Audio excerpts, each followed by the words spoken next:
Assalamualaikum warahmatullahi wabarakatuh. Di sini saya kebagian pendahuluan yang dimana pendahuluan di sini laporan hasil belajar siswa atau rapot adalah data-data lengkap atau nilai yang sudah disusun oleh guru yang berisi fakta-fakta tentang pencapaian kemampuan belajar siswa untuk diberikan kepada siswa atau wali murid yang berhak mendapatkannya. Ya, di sini laporan hasil belajar siswa atau rapot.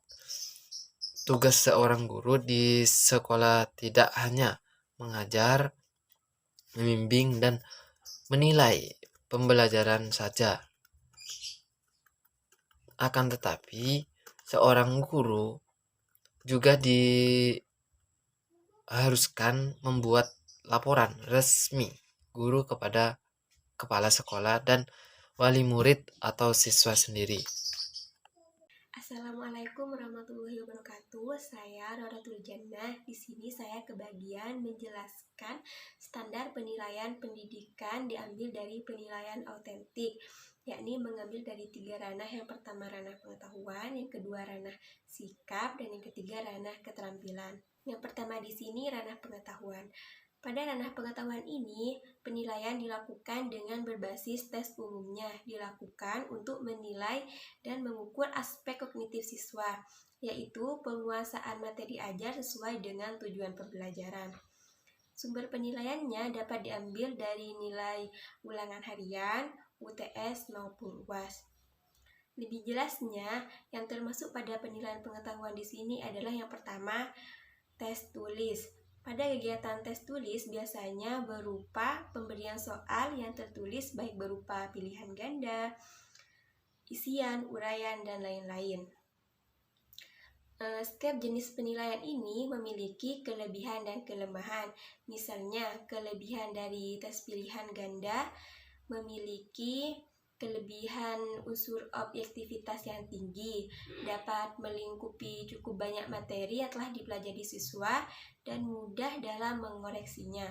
Sedangkan kelemahannya memerlukan kecermatan dalam menyusun tesnya, lemah dalam melatih siswa untuk berpikir kritis, dan hanya dapat mengukur kemampuan siswa pada tingkat kognitif yang paling rendah.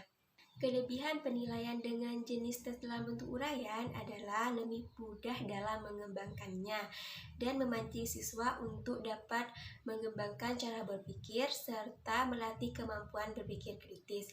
Kelemahan tes tertulis dalam bentuk uraian adalah cakupan materi yang ditanyakan cukup terbatas dan membutuhkan waktu lebih banyak dalam mengoreksi jawabannya.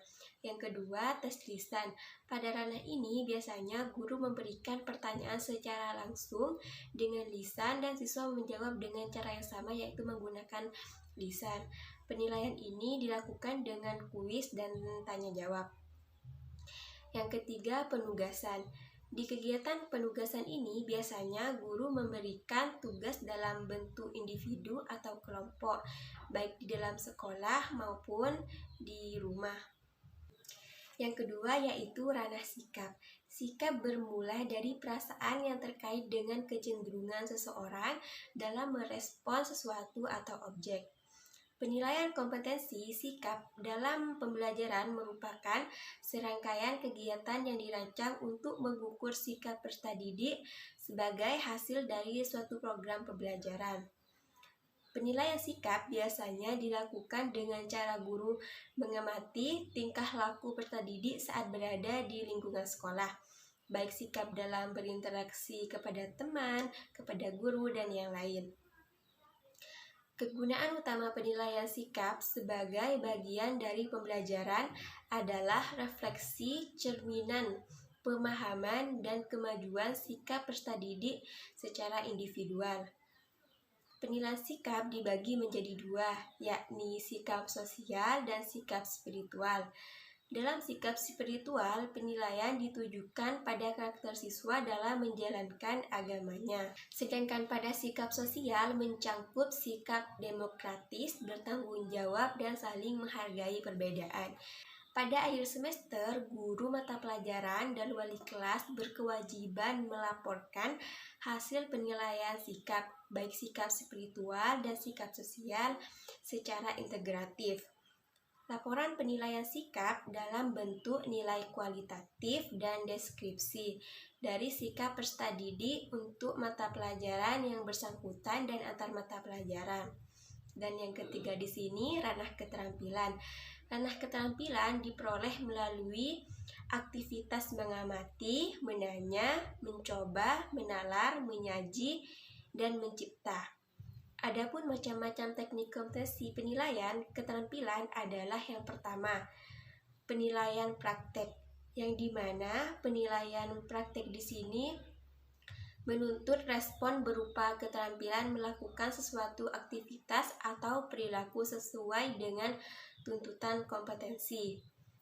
Penilaian praktek dilakukan dengan mengamati kegiatan peserta didik dalam melakukan sesuatu. Penilaian dilakukan untuk menilai ketercapaian kompetensi yang menuntut peserta didik melakukan tugas tertentu seperti praktek sholat, praktek olahraga, bermain peran, memainkan alat musik, bernyanyi, membaca puisi, dan lain-lain. Yang kedua, penilaian berbasis proyek adalah penilaian tugas-tugas belajar yang meliputi kegiatan perancangan, pelaksanaan, dan pelaporan secara tertulis maupun lisan dalam waktu tertentu. Penilaian proyek dapat digunakan untuk mengetahui pemahaman, kemampuan mengaplikasikan dan menginformasikan peserta didik pada mata pelajaran dan indikator atau topik tertentu secara jelas. Dan yang terakhir, penilaian portofolio, yaitu penilaian yang dilakukan dengan cara menilai kumpulan seluruh karya peserta didik dalam bidang tertentu yang bersifat relektif integratif untuk mengetahui minat, perkembangan, prestasi, dan kreativitas peserta didik dalam kurun waktu tertentu. Assalamualaikum warahmatullahi wabarakatuh. Saya Sunfatun Qasida. Di sini saya kebagian untuk menjelaskan tentang penulisan laporan hasil belajar siswa atau raport.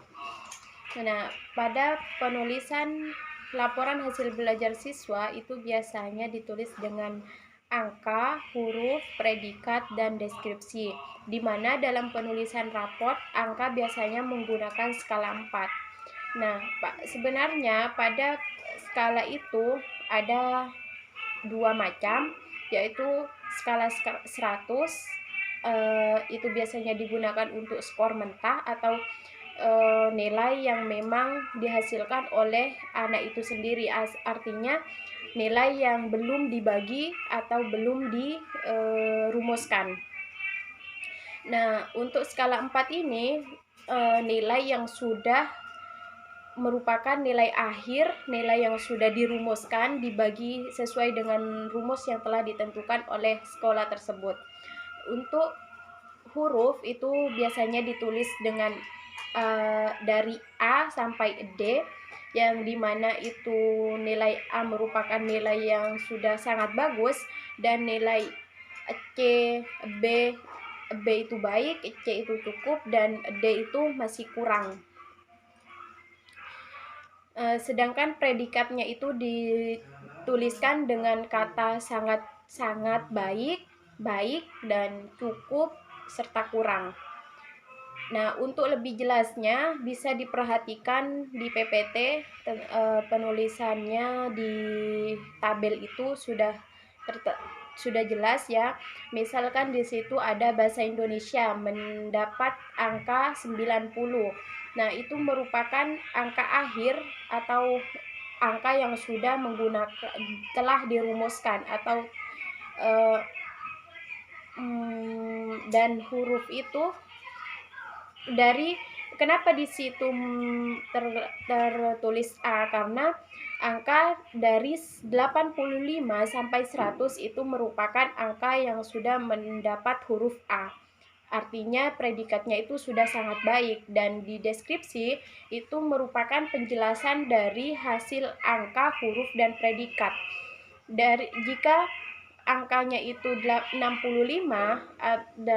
maka secara otomatis hurufnya itu sudah pasti D atau C min. Dan predikatnya itu sudah dikatakan kurang. Di deskripsi pasti dijelaskan jika nilainya itu mendapatkan nilai yang bagus, maka di sana di deskripsi dijelaskan bahwa itu sangat bagus atau sudah mencapai tujuan pembelajaran. Seperti itu. Yang kedua, di sini saya kebagian untuk menjelaskan tentang 9 aspek yang perlu diperhatikan dalam penilaian hasil belajar. Yang pertama di sini adalah ranah penilaian, di mana dalam ranah ini yang dinilai adalah penilaian sikap, pengetahuan, dan keterampilan yang menyesuaikan pada tujuan pembelajaran atau tuntutan KD. Nah, hal ini sudah dijelaskan oleh pemateri sebelumnya ya tentang ranah penilaian sikap, keterampilan, dan pengetahuan. Untuk selanjutnya yang kedua yaitu pelaku penilaian, di mana penilaian ini bisa dilakukan oleh guru terkait dengan sikap, pengetahuan, dan keterampilan siswa. Selain itu juga bisa meminta teman sekelasnya untuk saling menilai dari segi sikap, baik sikap sosial maupun sikap spiritualnya siswa. Biasanya untuk pelaku penilaian ini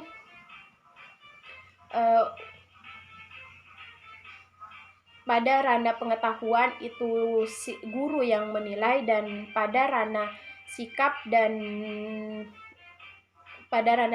itu bisa meminta penilaian dari teman sejawatnya atau teman sekelasnya itu sendiri. Nah, yang ketiga yaitu jenis alat penilaian. Penilaian ini bisa menggunakan tes untuk ranah pengetahuan dan bisa menggunakan non-tes untuk ranah sikap dan keterampilan. Nah, untuk penilaian di sini juga sudah dijelaskan oleh pemateri sebelumnya ya. Nah, sekarang yang keempat yaitu bentuk tes. Bentuk tes ini bisa berupa pilihan ganda pada saat UTS atau UAS, bentuk uraian pada saat ulangan harian atau saat guru itu memberikan kuis-kuis saat pelajaran berlangsung. Itu bentuk tesnya. Sedangkan bentuk non-tes yang kelima yaitu bentuk non-tes, itu penilaian bisa menggunakan pengamatan pada ranah penilaian sikap, pengerjaan tugas, dan presentasi tugas. Selain itu bisa juga menggunakan penilaian produk untuk menilai hasil produk pengerjaan tugas. Nah, namun penilaian produk ini sangat jarang dilakukan oleh guru ya.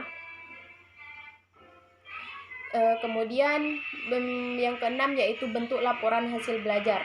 Laporan ini dituliskan dengan bentuk angka, huruf, predikat, dan deskripsi yang biasanya dibuat pada akhir semester atau pada saat pembuatan rapot itu sendiri. Tadi sudah dijelaskan.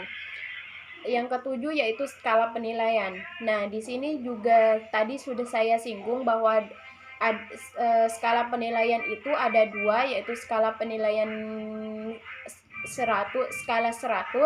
Nah, yang digunakan untuk skor mentah atau skor yang nilai yang memang belum dirumuskan atau belum dibagi dengan rumus yang telah ditentukan.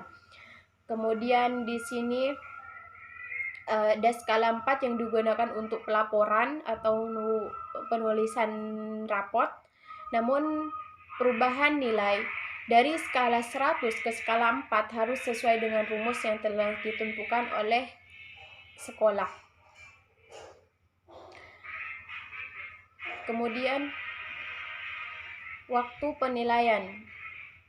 Nah, penilaian bisa dilakukan pada setiap pelajaran berlangsung. Penilaian pengetahuan dilakukan setelah penyelesaian KD, dan penilaian keterampilan serta penilaian produk bisa dilakukan saat ada pembelajaran sesuai dengan kategori keterampilan. Kemudian yang ke-9 yaitu teknik pengumpulan hasil belajar.